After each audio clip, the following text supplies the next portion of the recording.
Hi, it's me, and I'm back. I'm so excited to be back. I've been busy, but I'm here now. Okay, so today is going to be a quick tutorial on how to enlarge your webcam. Okay, and the main tool that you want to use is your scissors, your needle, and thread. But because I have a seam ripper, it's much easier for me to start with this, and as I go on, I will change it to a scissors. The main reason why I use the seam ripper is to poke a hole in the wig cap so I can, insert the scissors in there carefully. Now, when you are doing this, you really want to be careful with the scissors. What you don't want to do is to cut a chunk of hair out of the wig. That is not the purpose of this. What you want to do is carefully and gently be inserting the scissors in the wig cap and be cutting it as you go. If you see that the scissors has picked up hair at all, what you just need to do is to take the scissors out of the wig cap and then put it back in there gently and carefully so that you don't cut the hair. What you don't want to do is to finish, the finish cutting the cap, but then you've cut a chunk of hair out of the wig. Your hair will not look nice, basically. So I just switched back to my seam ripper because, again, I want to be careful with this process because once the hair is on the mannequin head, the wig cap becomes very tight on the hair. So it is very important that you do this process very carefully. Okay, so then I went back to my seam ripper and I will just use that to continue the process.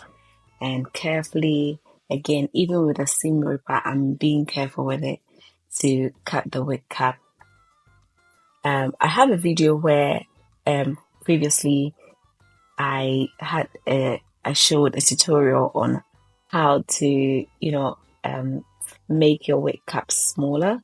But this time around, we are going to enlarge the wig cap because my customer has locks, is it sister locks in her hair, and whenever she wears this wig, it's tighter. I did not make this wig. She had someone made it for her, and then she spoke to me about giving it to me to enlarge it. I said, well, no problem, just bring it. So this wig is going all the way to Germany, okay? So once I fix it, I will send it back to her.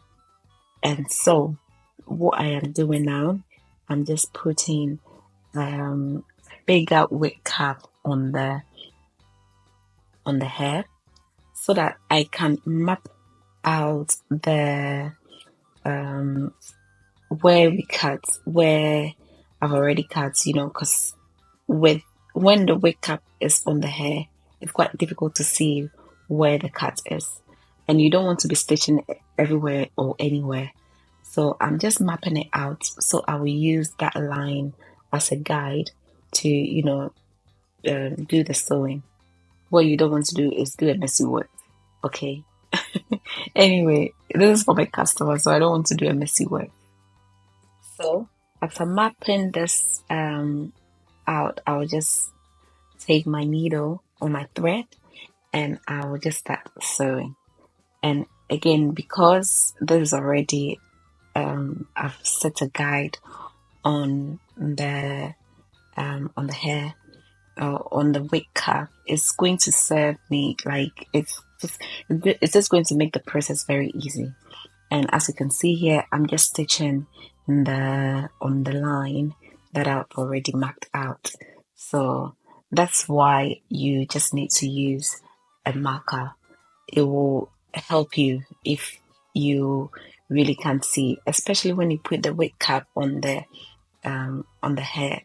You really can't see through it. So it's best to have that marker so you can actually map it out and be able to so use that as a guide to sew. So I'm just going to keep quiet for you to see. I'm just sewing. So I'm going to keep quiet for you to see the process and then I'll come back when it's almost done. Yeah?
All right, so if you need more space, you can go ahead and cut another track and sew it. I did two tracks actually for this week, but for the purposes of YouTube, I just did one on camera and the other off camera. So basically, this is what we just did. That's the space that we've just made in the wig cup. And yeah, this is the beauty of the hair. It's lovely and it's cute. Anyway, thanks for watching, my lovelies. And please like and subscribe to my channel. I have amazing, amazing content and tutorials coming up. So please like, subscribe, and share. Love you. Thank you, and bye.